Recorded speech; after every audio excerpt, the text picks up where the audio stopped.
حسين إيهاب رمضان عبد الله من دكيرنس.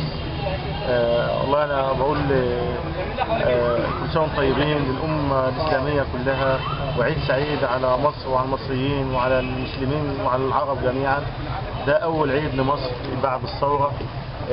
شوفنا رئيس مصر بيصلي وسط عشرات الملايين من المصريين صلى التراويح. شفنا رئيس مصر بيخطب للناس في المسجد. شفنا المساجد مفتوحة للناس تعتكف فيها. ده الكلام ده كله ما كانش بيحصل قبل الثورة. فاحنا ان شاء الله يا رب يعني مصر مزيد من التوسع الاسلامي ومزيد من النشاط الاسلامي لمصر والمصريين، مزيد من التقدم والرقي، مزيد من الاستثمارات، مزيد من الرخاء. وكل سنة وانتم طيبين. كل سنة والأمة الإسلامية بخير، وربنا يدوم على المسلمين بالخير والبركات، وكل عام وأنتم بخير. بمناسبة حلول عيد الفطر المبارك، ويجعل مصر بخير والسلام. ورئيس الجمهورية يعمل اللي الناس عايزاه، يعني الشعب عايزه، وهو راجل محترم، يعني مش راجل ونسيبه يشتغل لوحده كده، وكلنا ايدينا هيبقى معاه باذن الله.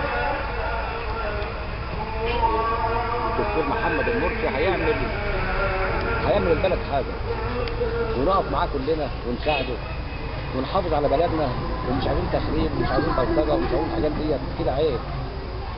وربنا يدوم علينا بالنعم والبركات والخير.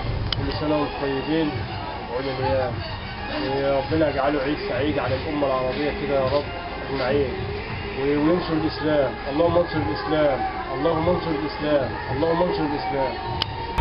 كل سنه وانتم طيبين وعيد سعيد علينا وعليكم. كل سنه وانتم طيبين، كل سنه والامه الاسلاميه كلها بخير، كل سنه ورمضان يجي علينا والعيد يجي علينا وفي تمارض وفي بين الناس كلها موده ورحمه. وبحب كده يا ابراهيم اقول لك انت الاول كل سنه وانت طيب، وزمان كل سنه وانتم طيبين، والعيد الجاي ان شاء الله اشوفك على الشهر. كل سنه وانتم طيبين. بالنسبه لعيد الفطر وعقبال كل سنه وانتم باحسن حال.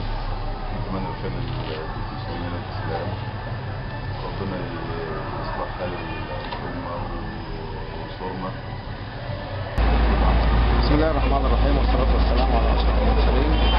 الحقيقه بننتهز الفرصه في هذا الوقت الطيب المبارك، وهو يعني نهايه شهر رمضان وقدوم عيد الفطر المبارك.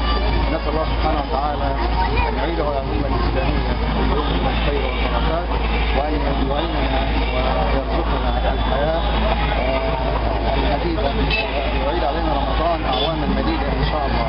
والحقيقه ان يعني هذا العيد له طعم خاص. الواحد راى المصلين في المساجد والقيام والتهجد والاعتكاف، هذه يعني ما كنا نراها في العصور السابقه. نسال الله سبحانه وتعالى ان يديم علينا يعني هذه النعمه وهذه الطاعه، عندما يكون الانسان قريب من ربه سبحانه وتعالى تفتح له ابواب الجنه وتفتح له ابواب الرحمات.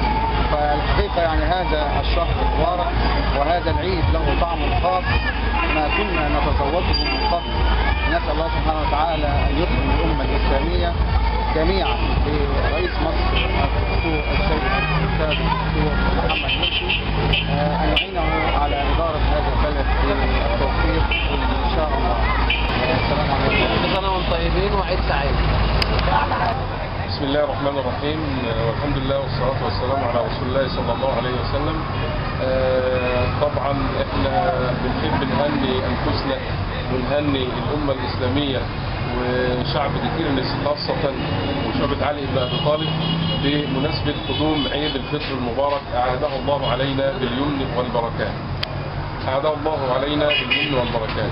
وبمناسبه هذا العيد المبارك يعني بنرجو من الله سبحانه وتعالى أن يكون هذا عيد مبارك على الشعب المصري، طبعا بعد فضل ربنا سبحانه وتعالى وامتنانه علينا بالثورة المصرية العظيمة.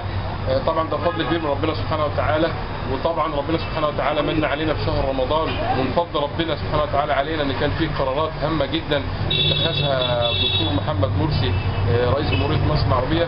فاحنا بنرجو من الله سبحانه وتعالى ان يكون هذا العيد عيد مبارك علينا وعلى الامه الاسلاميه وعلى شعب مصر وعلى شعب الكرنس. والسلام عليكم ورحمه الله.